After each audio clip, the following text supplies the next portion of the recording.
દાહોદ જિલ્લાના સંજેલી તાલુકાના ઢાલસીમળ ગામે ચકચારી બનાવ સામે આવ્યો છે કે જેમાં એક 35 વર્ષીય પરિણીત મહિલાને ગામમાં રહેતા એક યુવક સાથે પ્રેમ સંબંધ ચાલી રહ્યો હતો। આ મહિલાને 15 ઇસમોના ટોળાએ ઘરમાંથી કાઢી અર્ધનગ્ન અવસ્થામાં માર મારી મોટરસાયકલ પર મહિલાનો અર્ધનગ્ન હાલતમાં વરઘોડો કાઢી તેને આખા ગામમાં ફેરવવામાં આવી હતી। આ બનાવનો વિડીયો કે જે બાદ વાયરલ કરી દેવામાં આવ્યો હતો કે જે બાદ સમગ્ર જિલ્લામાં ચકચાર મચી ગઈ છે। ઘટનાનો વિડીયો પોલીસ સુધી પહોંચતા પોલીસ એક્શનમાં આવી અને સમગ્ર ઘટના વિશે જાણ થતા મહિલા પાસે પહોંચી હતી।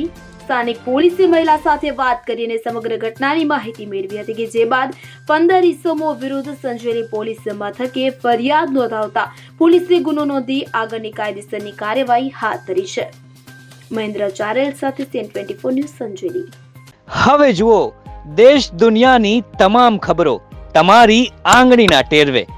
ઉઠાવો મોબાઈલ અને ગૂગલ પ્લે સ્ટોર પરથી ડાઉનલોડ કરો અમારી CN24 ન્યૂઝ મોબાઈલ એપ।